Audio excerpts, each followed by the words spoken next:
Hey everybody, this is a piece titled What Marx Should Have Said to Bakunin. I'm screwing this up already. What Marx Should Have Said to Kropotkin by Adam Buick. This is from Libcom, and it says the following is the transcript of a talk given by Adam Buick to the 1994 Socialist Party of Great Britain Summer School, which was held that year at Ruskin College in Oxford, England. And here we are. I once read a book which contained a sentence which began, quote, as Marx said to Lenin, ... end quote. This would not have been a physical impossibility, as Marx's life and Lenin's life did overlap for 13 years.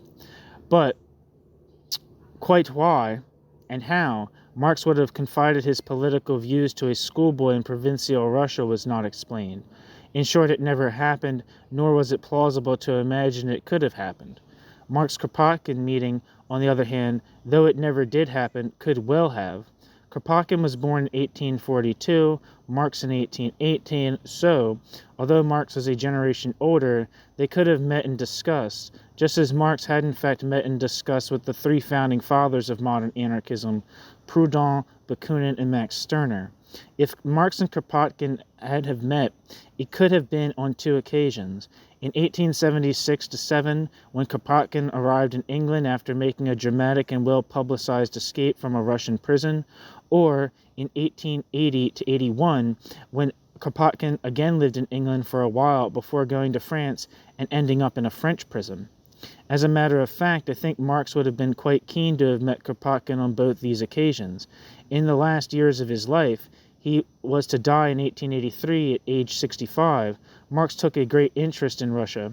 He had always seen Tsarist Russia as a threat to democratic, let alone socialist advance in Western Europe, and was interested in the prospect of an anti-Tsarist revolution there. Marx learned Russian and began to study in detail Russia's history and social and political structure. Kropotkin's reputation during Marx's lifetime was not so much as an anarchist, but as a Russian revolutionary with socialist leanings and as a geographer and explorer. Kropotkin came from a very privileged background, a member of the old Moscow aristocracy and a hereditary prince. Kropotkin had been enrolled in the elite corps of pages, a military academy that supplied personal assistance to the Tsar. Kropotkin had himself been the Tsar's personal page for a while, but when it came to choosing which regiment to be an officer in, he opted not for some prestigious one, but for a regiment of Cossacks in Siberia, a first sign that he was becoming disillusioned with the Tsarist regime. See ya! In Siberia, where he did his exploring and geological studies, Kropotkin's liberal sentiments grew turning to revolutionary ones, especially after a visit to Switzerland in 1873, where he joined the IWMA, International Workingmen's Association, or First International.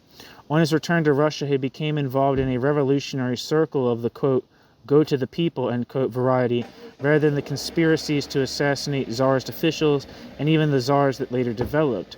Kropotkin got arrested and was imprisoned, escaping, as I have mentioned, in 1876. Marx would have loved to have met such a person and to have discussed with him the prospects for an anti-Tsarist revolution and for socialism in Russia, including the Russian Peasant Commune, or Mir. But the title of this talk is not, quote, what Marx would have said to Kropotkin, but, quote, what Marx should have said to Kropotkin, end quote. So what, then, should Marx have said? Three things. One, quote, don't call me a state socialist. I was putting forward a case for abolishing the state while you were still a toddler, end quote. 2, quote, with regard to paying people in labor time vouchers in the early days of socialist society, you were right and I was wrong. This was a silly, unworkable idea, end quote. 3, quote, like me, you're a socialist. We both want a stateless, moneyless, wageless society. Why then do you feel you have more in common with non-socialist opponents of the state than with me? After all, your disagreement with them is over ends, while your disagreement with me is only over means.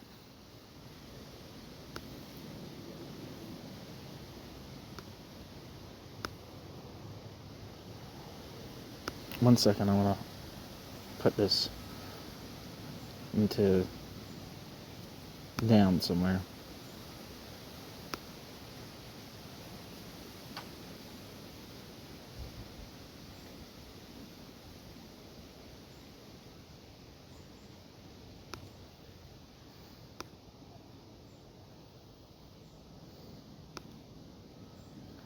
Sorry.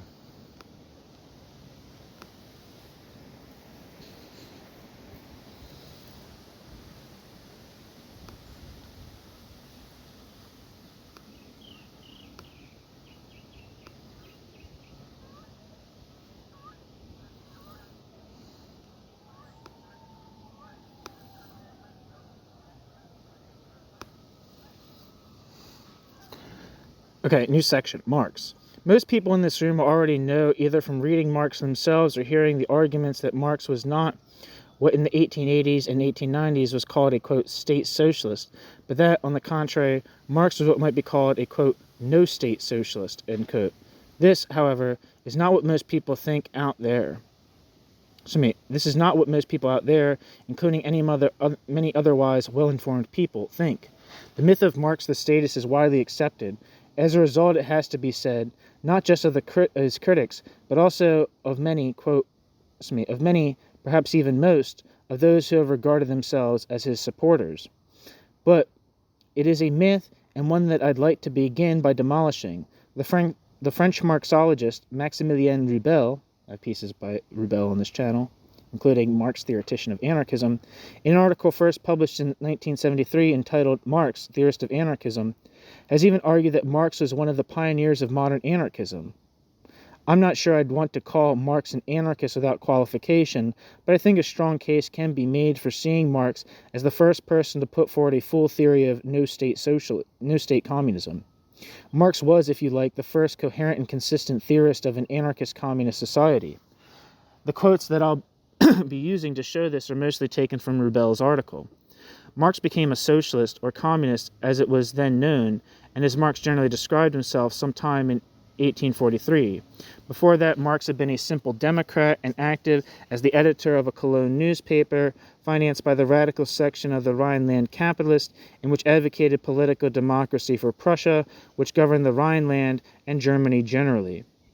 At this time, Marx accepted the view of the then dominant school of political thought in Germany, that of Hegel, that the state was a higher realm of human activity than the realm of everyday economic activity, or, quote, civil society, end quote. This was because, whereas in their everyday economic activity, humans were acting in their own individual self-interest as they had to survive, the state was the realm in which they pursued the common good, the general interest of all. So the state, in concrete terms, the law-making and law-enforcing institutions of society, the government, the parliament, the courts, the army, the police, prisons, was seen as representing the interest of the community as a whole, as indeed it still generally is seen. Actually, Hegel is a great deal more philosophical than this, speaking of the state as the embodiment of reason, etc. Hegel also saw the existing Protestant Christian kingdom of Prussia as filling this role. But Marx and the group of young Hegelians to which he then belonged argued that the state would not become the representative of the whole community until and unless all the community's citizens had an equal say in the state's decision-making processes, until, in other words, it had become a democratic state. When Marx became a communist and came to reject individualism as the regulating principle of everyday economic life, his perspective altered. The establishment of communism would mean that it would be the realm of everyday economic activity that would become the realm in which humans pursued the common interests. They would no longer be individuals trying to make an independent living in conflict with all others trying to do the same, but members of a real community cooperating to meet their needs. This meant that there would no longer be any need for another separate and superior realm of activity in which the common interest was pursued. There was no need, in other words, for a state. In fact, once he had become a communist, Marx came to see the state as a false, or at least only a very partial community, and as a realm that only needed to exist where individualism was the regulating principle of everyday life. It was an institution that was only needed and only arose out of such conditions in order to restrain economic individualism in case it should tear society apart. Marx expressed these views in the first article he wrote after becoming a socialist/communist, published in 1844 and called On the Jewish Question. This is the question of whether or not Jews who did not convert to Christianity should be granted political and civil rights. In Prussia at that time, only Christians could vote. be civil servants, army officers, etc. Naturally, Marx argued yes, but went on to argue that, quote, political emancipation, end quote, or the establishment of a democratic state with equal political rights for all, did not amount to full human emancipation. Political emancipation in a democratic state, Marx pointed out, had been achieved in the U.S., but humans there were still not in conscious control of their destiny, as their lives were still dominated by money and the need to acquire it to survive. Human emancipation could only be achieved in a communist society where needs would be satisfied directly without having to go through the medium of money. Such a moneyless communist society would not require a state, not even a democratic state, since there would then no longer be any need for a separate political realm in which the general interest was pursued. This would be being done directly at the level of everyday life.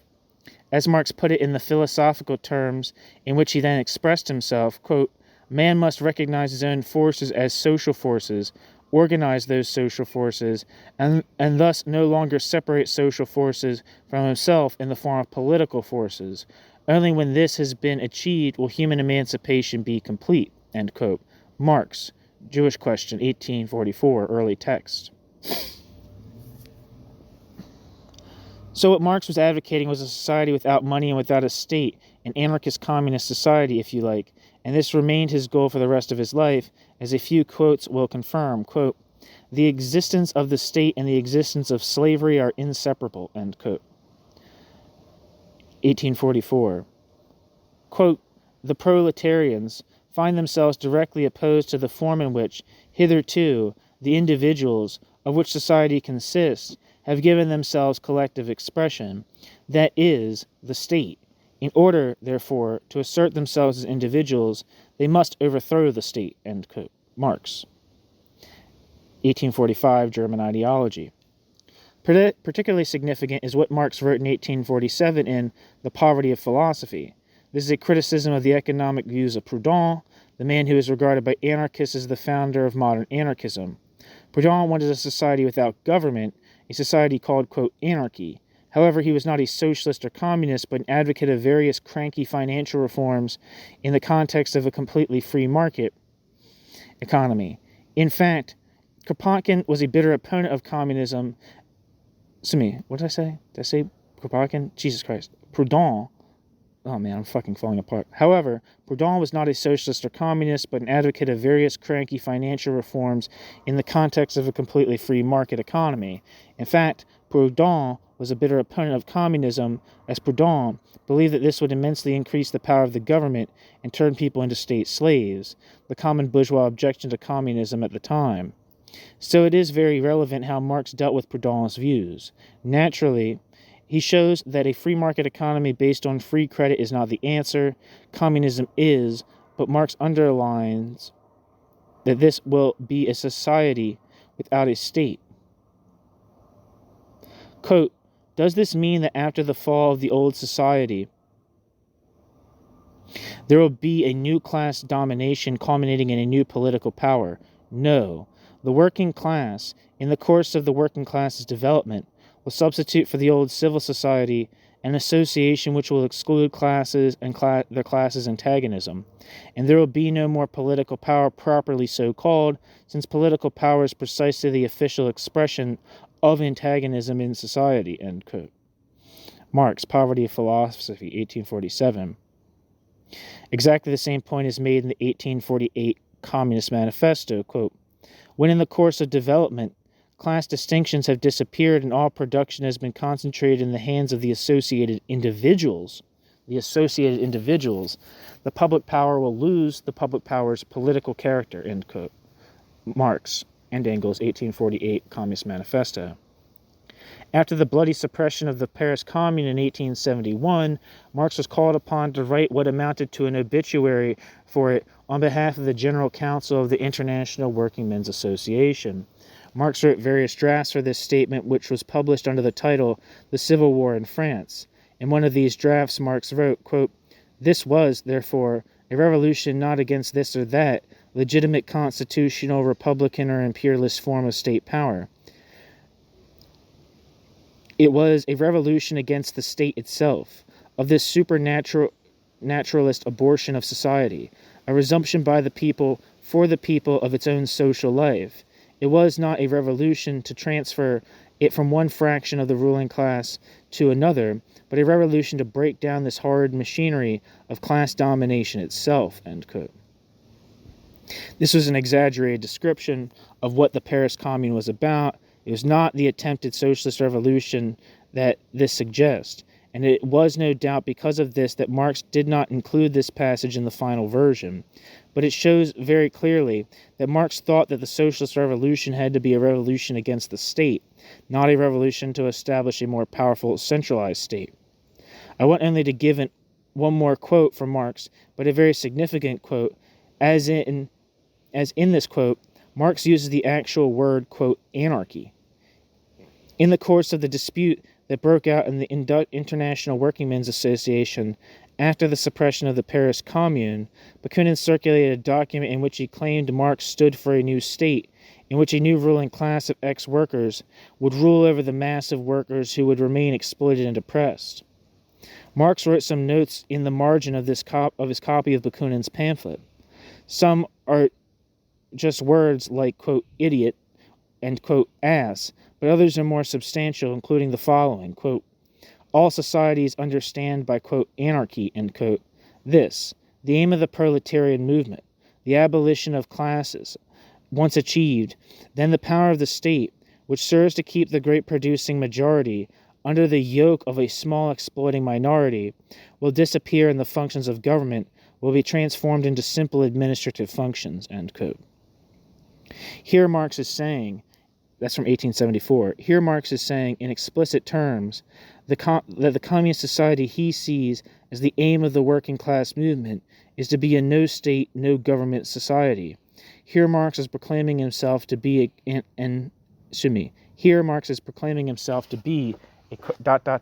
anarchist communist 8 years before Kropotkin.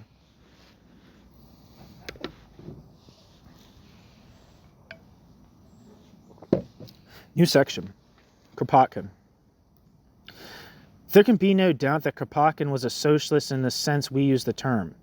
In fact, Kropotkin probably did more than any other well-known 18th century socialist to promote the idea that socialism means not just a stateless, but also a moneyless and wageless society, a society where the principle, quote, from each according to their abilities to each according to their needs, end quote, would apply fully, where individuals would have free access to goods and services according to their self-defined needs and without rationing of any kind. Kropotkin, in fact, always regarded himself as a socialist and always called himself a socialist.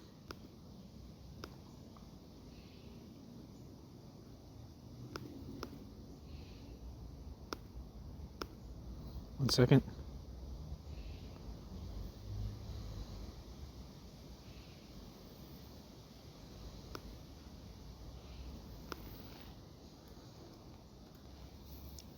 I want to copy that down.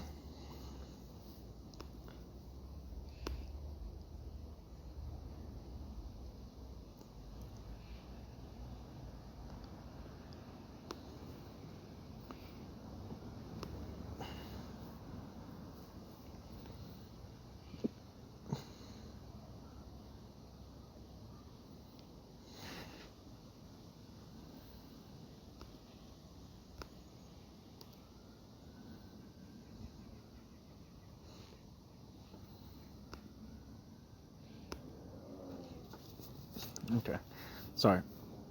Here, for instance, is what Kropotkin wrote in an article in an English magazine in 1887. Quote, common possession of the necessaries for production implies common enjoyment of the fruits of the common production. And we consider that an equitable organization of society can only arise when every wage system is abandoned and when everybody, contributing for the common well-being to the full extent of his capacities, shall enjoy also from the common stock of society to the fullest possible extent of his needs, end quote. Kropotkin.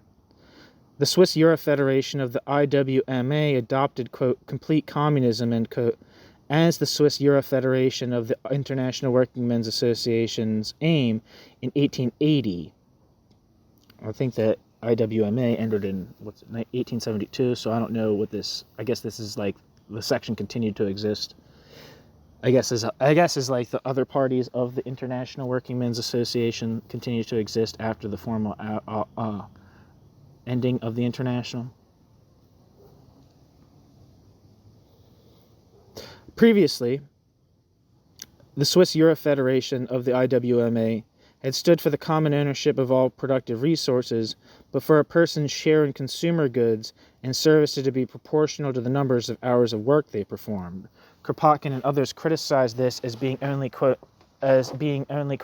incomplete or, quote, partial communism, and argue that a consistent communism implies free consumption according to individual needs as well as common ownership. At this time, Kropotkin, like many others, felt that capitalism could not last into the 20th century and that therefore a socialist revolution was more or less imminent. Kropotkin's articles from this period, the 1880s, all advocate that the aim of this revolution should not be the formation of a revolutionary government, nor the institution of a so-called, quote, worker state. Kropotkin actually used the term, but the immediate establishment of full communism. When a number of Kropotkin's articles from this period were collected together and published, in French, the language he wrote them in, though from 1886 he resided permanently in England till returning to Russia in 1917 after the overthrow of the Tsar, in 1892, Kropotkin gave the book the title, The Conquest of Bread. This well sums up what he thought the revolution should be all about, not about conquering political power and setting up a new political regime, as has happened many times in France without altering the position of the majority of the people, but about meeting the immediate consumption needs for food, clothing, and shelter of the impoverished majority. To this end, he advocated that all food, clothes, and houses in areas won by the revolution should be put into a common pool to which every member of the oppressed class should have free access according to their basic needs. The words Kropotkin used for, quote, free access were in French, quote, prix au tas, end quote, literally, quote, taking from the pile, end quote, or colloquially, quote, help yourself, take what you need, end quote. If this wasn't done, said Kropotkin, then the revolution would have failed. It has to be said, however, that Kropotkin's conception of the form of revolution was somewhat old-fashioned, even for his days, a series of town risings on the lines of the Paris Commune of 1871.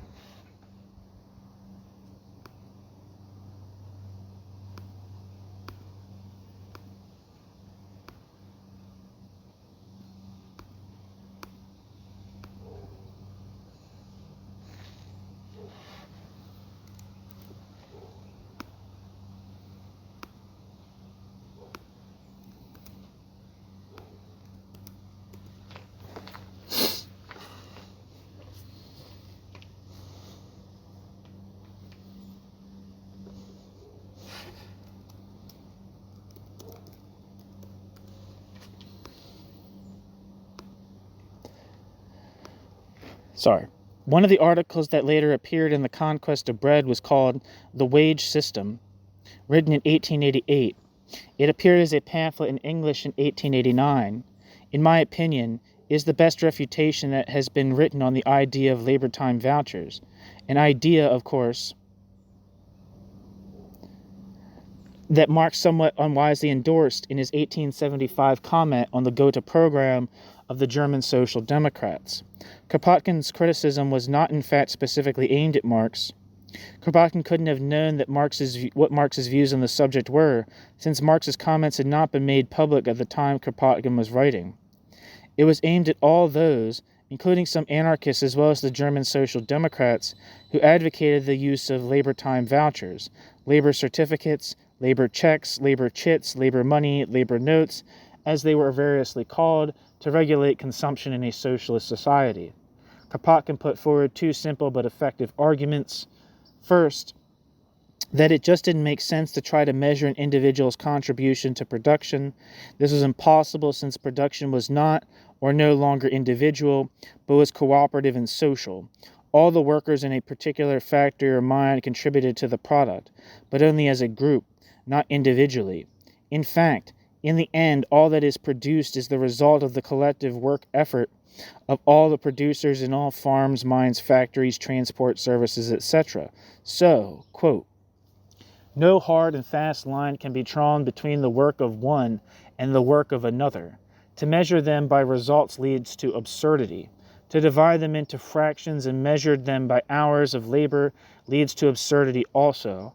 One course remains, not to measure them at all, but to recognize the right of all who take part in productive labor, first of all to live, and then to enjoy the comforts of life. End quote. Kropotkin.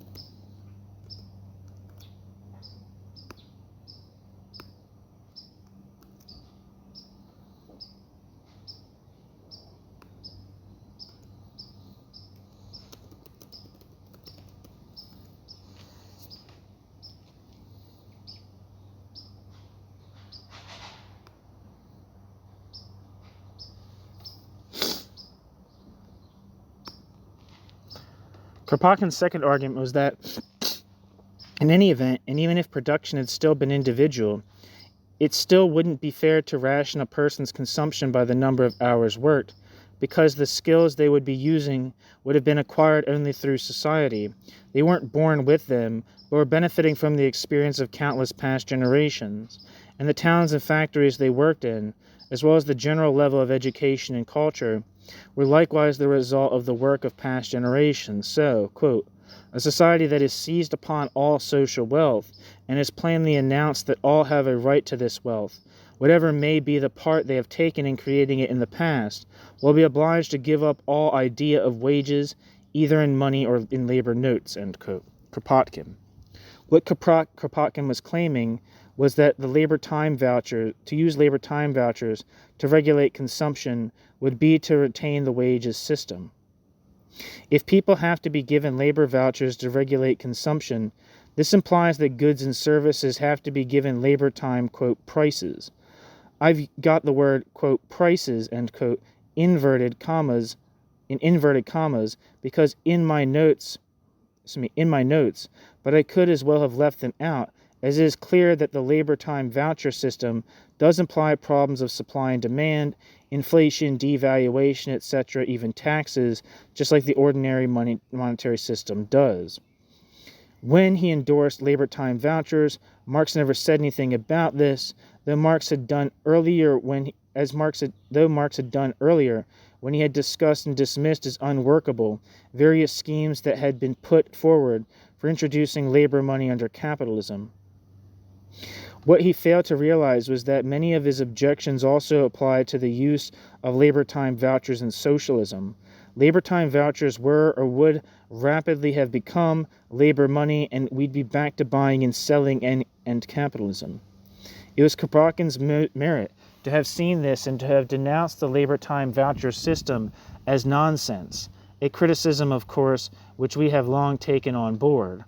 Kropotkin was also able to see that because they didn't really aim at abolishing the wages system, groups like the German Social Democrats stood not for socialism, but for state capitalism. In fact, Kropotkin must have been one of the first to use this term, as for instance in his autobiography, Memoirs of a Revolutionist, that first appeared in 1899, and in one of another series of articles later published in 1913 in Modern Science and Anarchism, the book titled Modern Science and Anarchism. Quote, we entirely differ from the sections of state socialists in that we do not see in the system of state capitalism, which is now preached under the name of collectivism, a solution to the social question. When he's talking about collectivism, he's not particularly speaking about Bakunin, which you could have the impression here. A solution to the social question. We see in the organization of the post and telegraphs in the state railways and the like, which are represented as illustrations of a society without capitalists, nothing but a new, perhaps improved, but still undesirable form of the wage system, end quote. Kropotkin, 1913, originally 1989. 1913, Modern Science and Anarchism. Quote, anarchism cannot see in the next coming revolutions a mere exchange of monetary symbols for labor checks or an exchange of present capitalism for state capitalism, end quote. Kropotkin, Modern Science and Anarchism. So, as I said, if Marx had met Kropotkin, he ought to have conceded that he was wrong on labor time vouchers and that Kropotkin was right. Of course, Marx could have said that, in the end, there is no point in discussing now how goods should be distributed in the early days of socialism, since that will have to depend on how much there it was to distribute at the time of the socialist revolution. In fact, this is what he did say. Kropotkin was fully aware of this, and one of the themes of the conquest of bread was to show that enough food, clothing, and shelter already existed, or could very rapidly be brought into existence to satisfy people's needs for them. He knew that his call for the revolution to bring in full communism immediately depended on this being the case, and he used his scientific approach and knowledge to demonstrate that it was.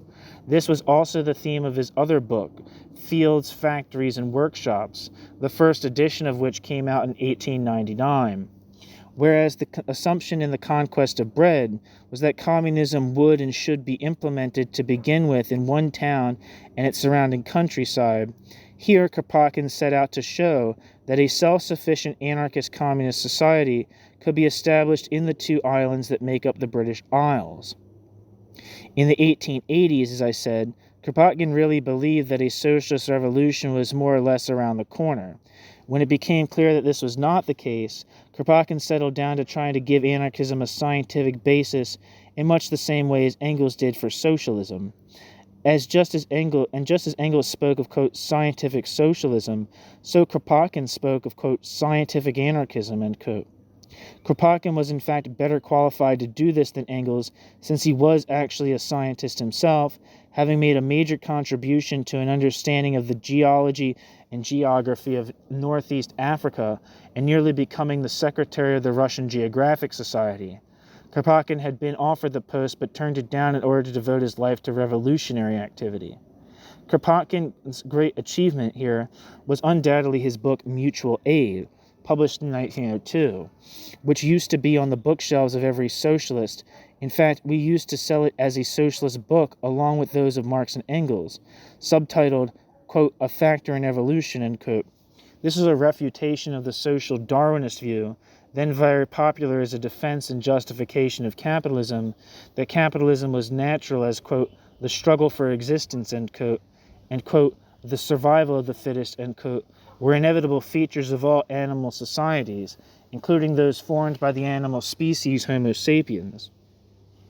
Kropotkin produced the evidence to show that, quote, mutual aid, end quote, and cooperation had been an important factor in both biological and social evolution.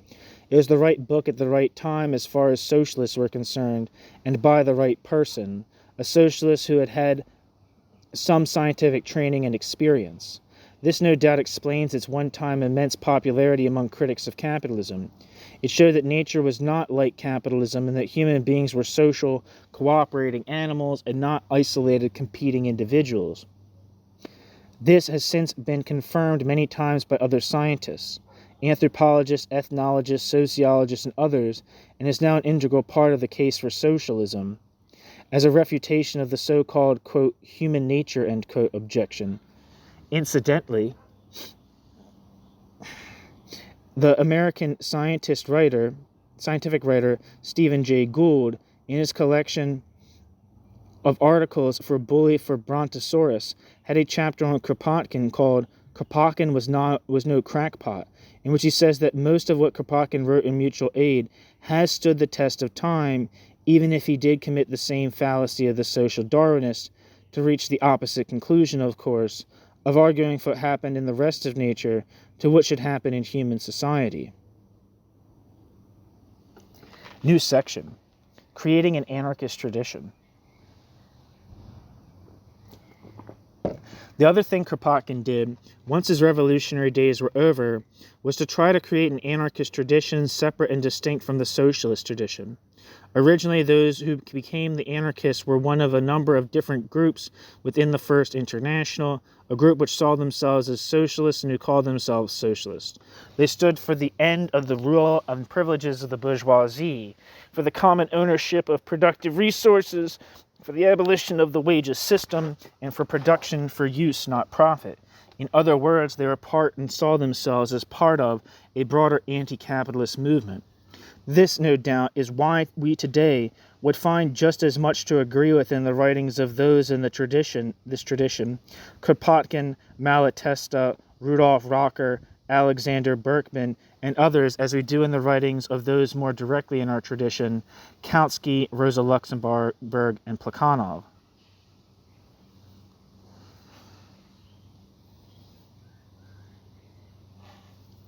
And our differences with them on how to get to the classless, stateless, wageless, moneyless society, that is socialism, are no greater or no less than those with the social democratic tradition of the Second International from which we emerged.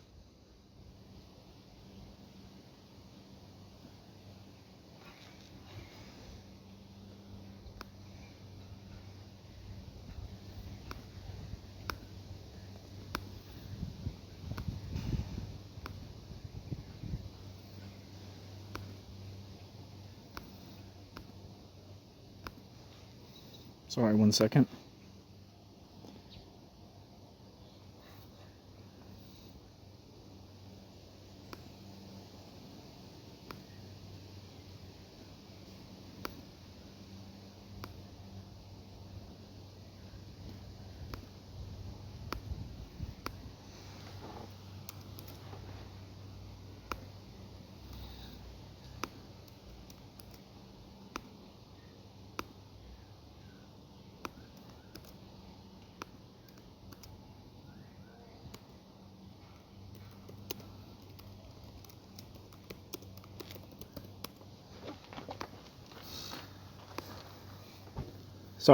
Perhaps because he saw that most of those who called themselves socialists, and the German social democrats in particular, stood in fact for state capitalism, Kropotkin became the prime mover in an attempt to invent a separate, quote, anarchist tradition. Although Kropotkin himself was a thoroughgoing communist, he dropped the insistence on standing for a moneyless and wageless society as a condition for admission to this tradition in favor of standing only for a stateless society.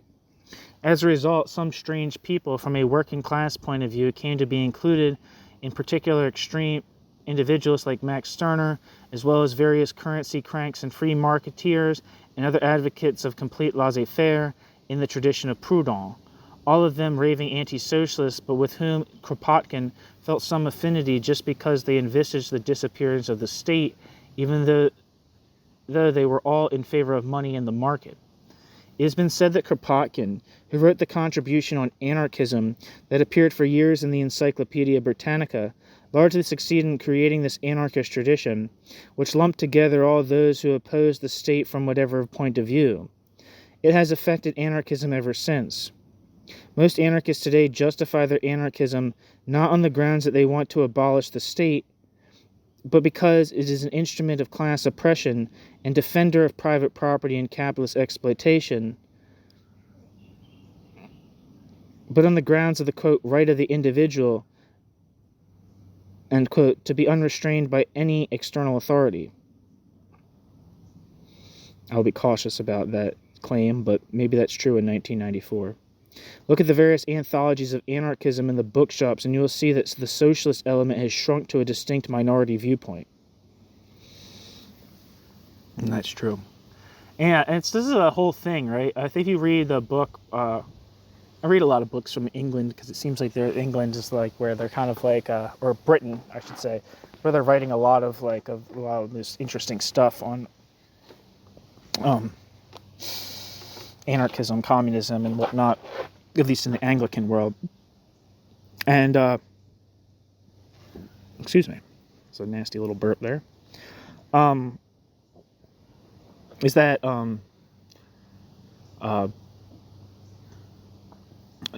what's his name? Nick Heath, who wrote the book The Idea, which is a history of anarchist communism. He rejects. I think he also rejects Kropotkin's kind of like canon of anarchist thought, I guess, that is being described here by Adam Buick, right? He views anarchist communism as like a distinct thing from like anarchism full stop, which it is, and that it's a movement not grounded in some kind of trans-historical like opposition to authority as much as trans-historical historical oppositions to authority across different societies. But he's like arguing that anarchist communism arose, like Marxism, in the context of people trying to grapple with the very specific conditions of social life post-industrial revolution. So he tries to, instead of saying, oh, there's this like trans-historical across time and places, there have been tendencies of people who have, opposed authority, which he's like, it is true. But he's talking about how contemporary anarchism, particularly anarchist communism, arose in this very like specific tradition dealing with like the problems of capitalism, and how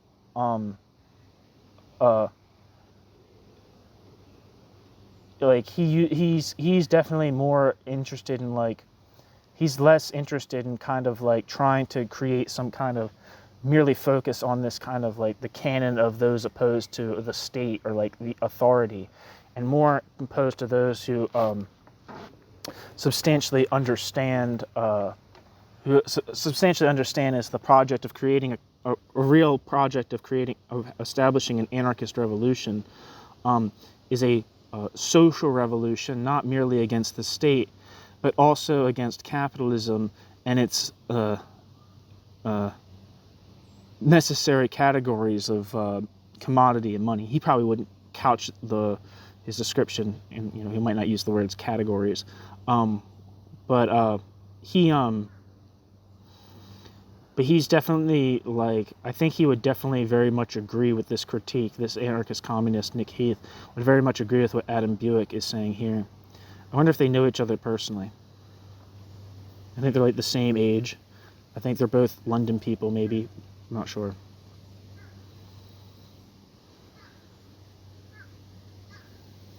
Anyway, the idea of the isolated, completely independent, and unrestrained individual is an absurd proposition, both from the philosophical point of view and from the point of view of social theory. It assumes that the individual exists prior to society. And it is this that makes it absurd, since, clearly, society exists prior to any particular individual.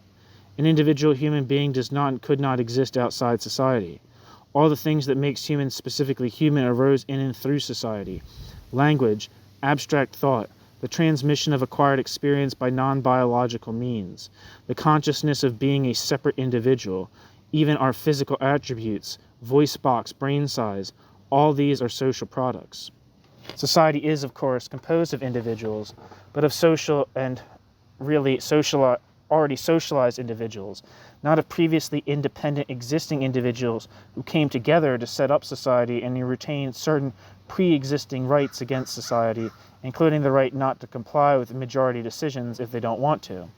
People who take up this position are opposing not so much the state as society. The ironic thing here is that Kropotkin's mutual aid is one of the best refutations of extreme individualist positions, which of course is shared by open supporters of capitalism, as well as probably by most anarchists nowadays. Again, it might be helpful here if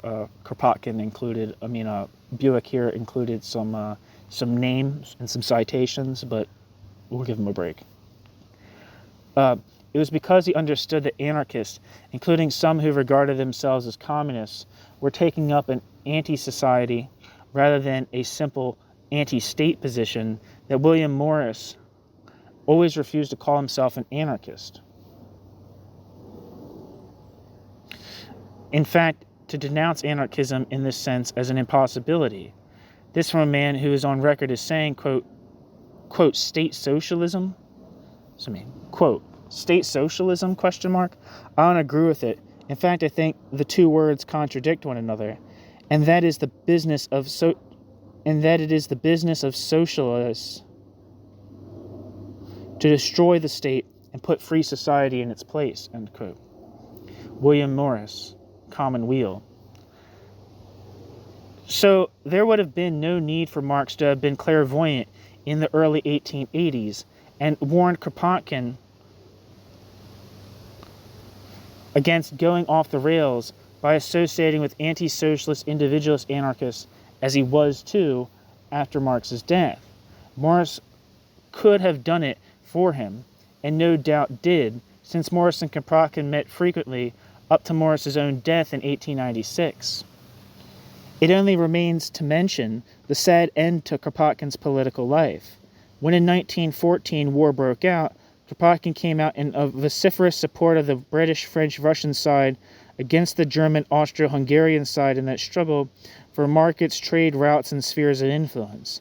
He was immediately disowned as a traitor, as he was, by most of the anarchist movement.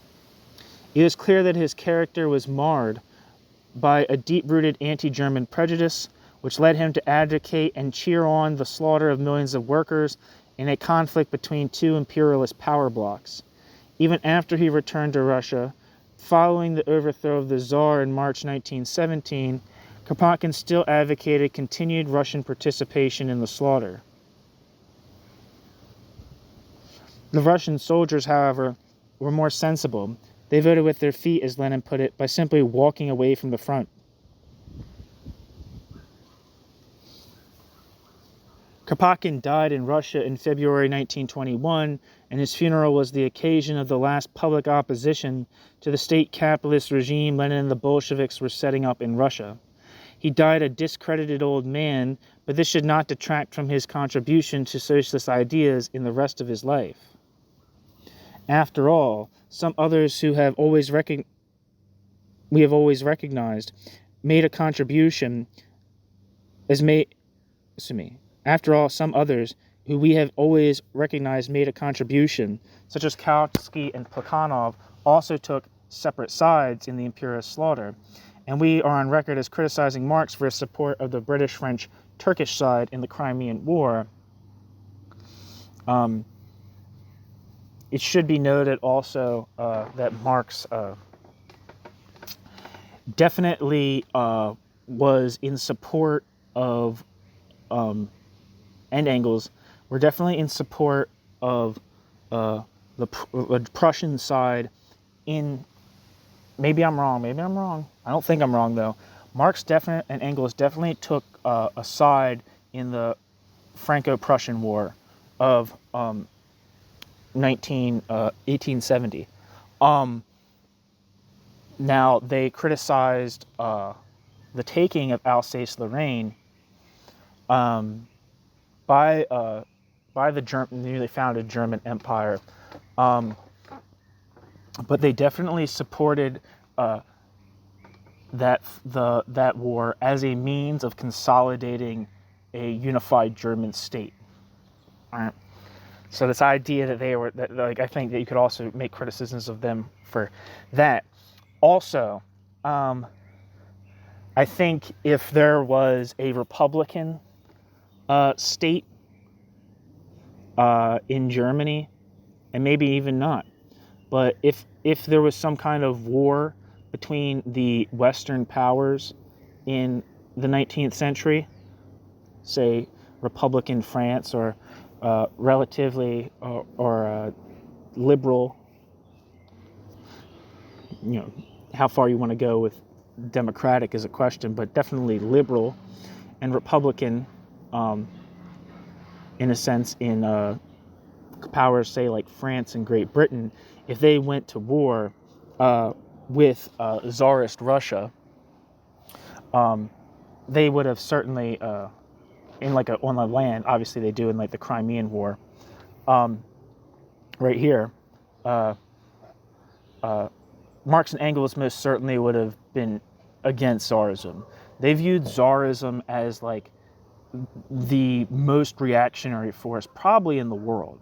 At least that's my understanding, is that Tsarism was the enemy of not only communism, but just democratic politics in general in Europe.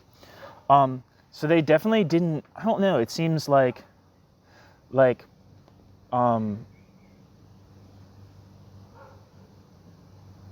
it seems as though,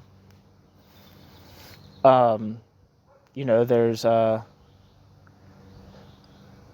like the historical stance of socialists being anti-war as such, I would be very, very cautious of saying so. I don't think they take, for instance, when the North and the South in the Civil War were fighting, clearly, I mean, to any decent person now, we know what the progressive side was. Maybe at that time it seemed a little less clear. But Marx and Bakunin and all those people most certainly supported the North in this war. And you could say it was,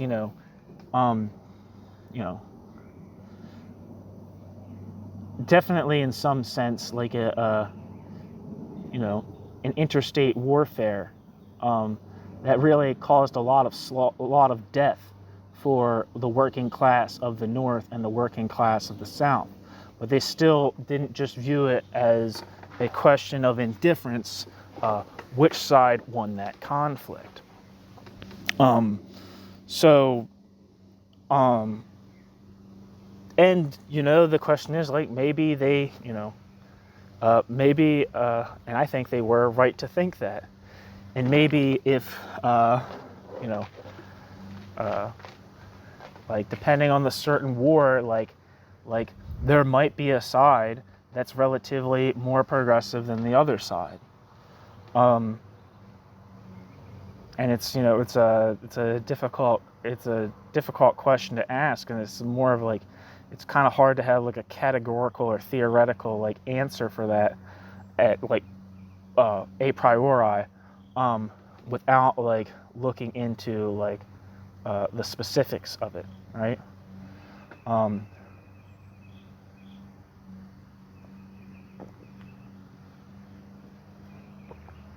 It's difficult it's difficult to discern, and it's difficult to analyze what is the purpose of socialists in that whole, what is the role of socialists in that whole thing, is very much a question. I mean, it's very difficult to answer,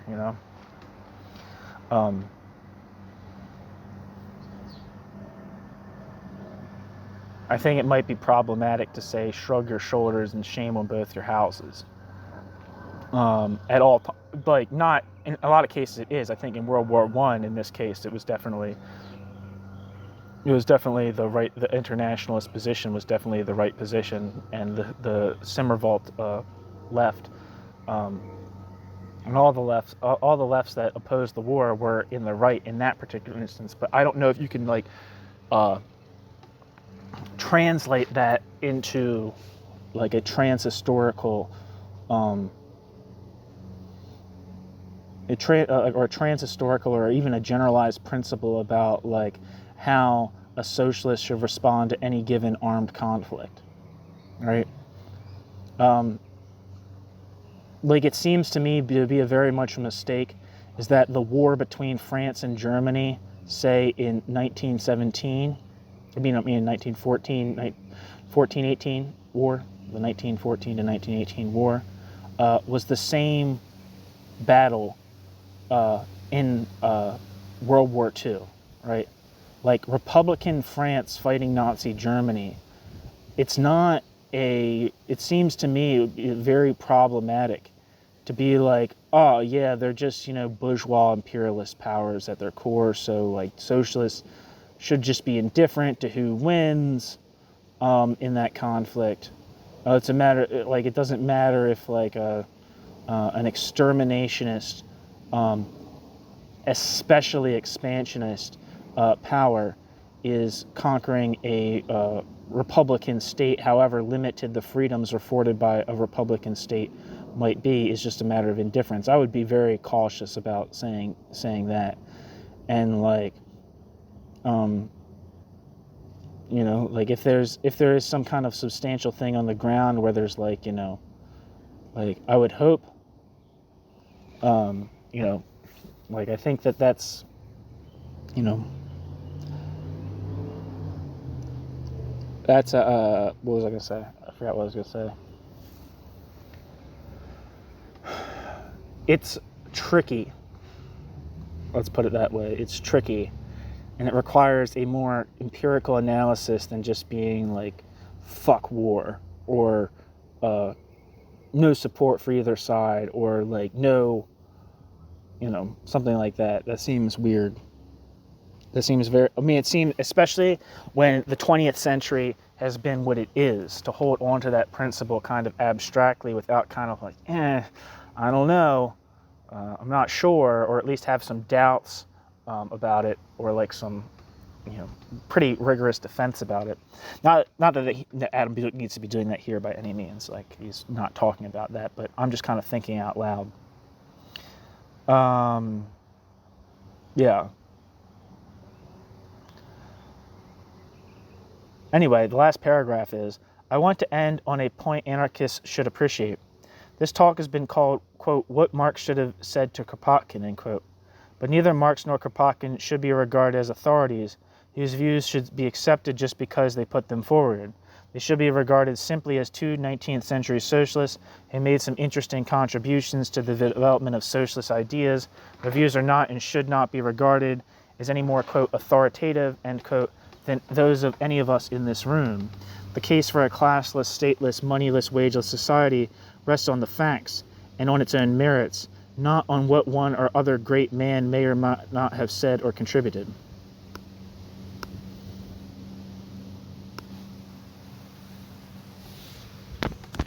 Thanks for listening.